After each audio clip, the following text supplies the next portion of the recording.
Hi everyone, welcome to Cache Walks. Today we're at a battle site for the New Zealand Wars. It's called Te Porere, and it was the last major battle in the wars. It's sometimes referred to as Te Kote's last stand. Come and have a look with us. We got up early and headed out to the battle site, about a 15-minute drive from Whakapapa village.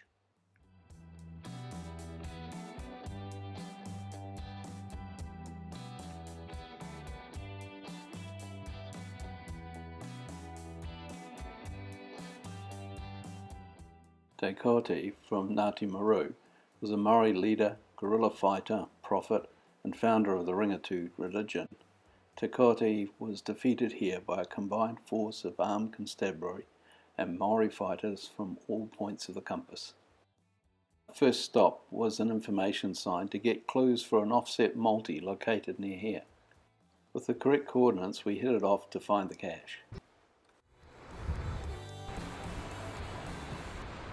Here we met an obstacle. Some of our phones were offline and the one that was connected seemed to be all over the place, and the Google map came through so blurry it was difficult to interpret the new location.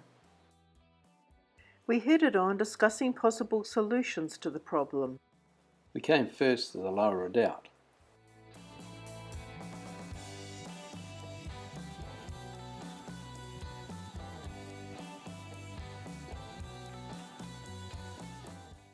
It must have been very difficult to attack uphill here.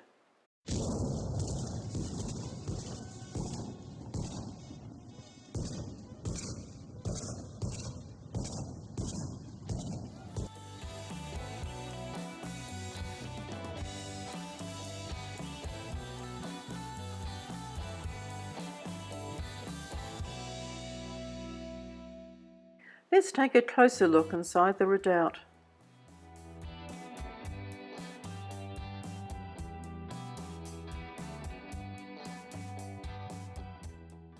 This redoubt was quickly overrun with the defenders withdrawing up the slope to the larger main redoubt. We headed on up.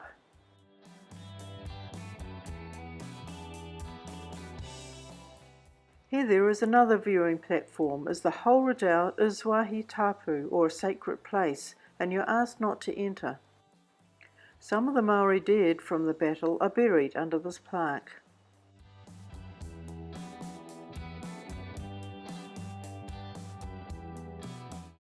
When I was about 10 years old, my father and mother took me skiing on Ruapehu, and on the way back we called in here to have a look at the redoubt at the pa, and I found this bullet. It's a lead bullet which was just lying on the surface. It had been washed out from the soil just over here, just to my right. So yeah, I've treasured this all my life really. It's a little bullet from the battle.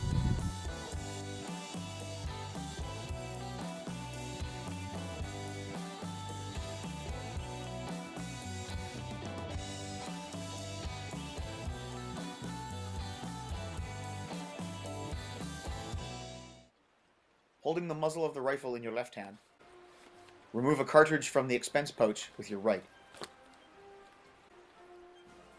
Tear off the top of the cartridge and pour the powder down the barrel.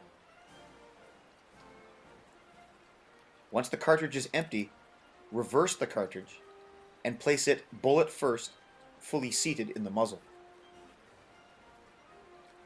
Snap off the powder cylinder and withdraw your rammer. Ram the bullet fully home, tapping it to ensure that it's fully seated on the powder. Return your rammer and bring the rifle to the ready. Half-cock the hammer and remove the spent cap. Place a fresh cap on the nipple, ensuring that it's fully seated.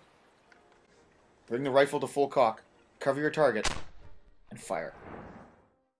Although 37 of his followers were killed, Te Kote avoided capture, but lost 2 of his middle fingers of his left hand during the battle. Te Kote and some of his followers escaped out the back of the redoubt into the forest which was close by. We headed back to our hotel to ponder the problem we had with the DNF. That night we logged on and used Google Maps to pinpoint the final. We had a much clearer view of the area on our laptop and time to consider the hint. Armed with more information, we returned the next morning to find the cache and to pick up another cache located nearby.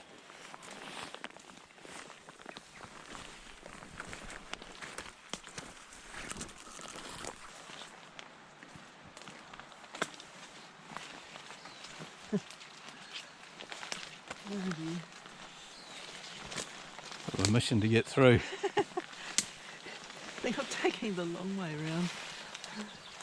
Okay, oh look at that, that's big, that's good. Wow. Okay.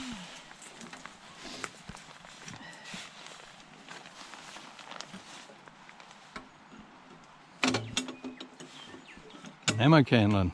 Yeah, it's great. Don't see many of these. Oh, look at that. One lonely log book in it.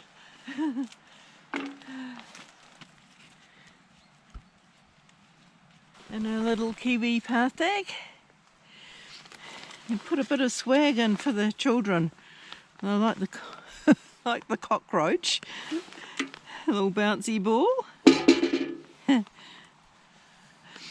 Little dog and a fish. I like that. Put it on. Yeah.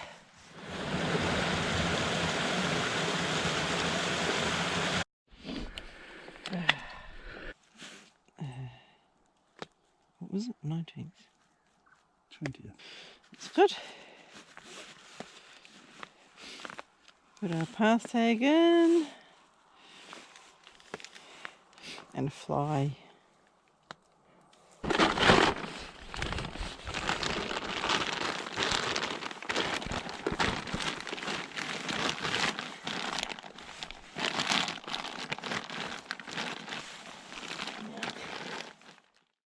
Happy with our 2 smileys, we headed on to another geocaching adventure. Well, that brings us to the end of our cache walk at Te Porere, and we hope you found it interesting, as we did. It's a very important part of our history. So thanks for watching. And don't forget to go geocaching.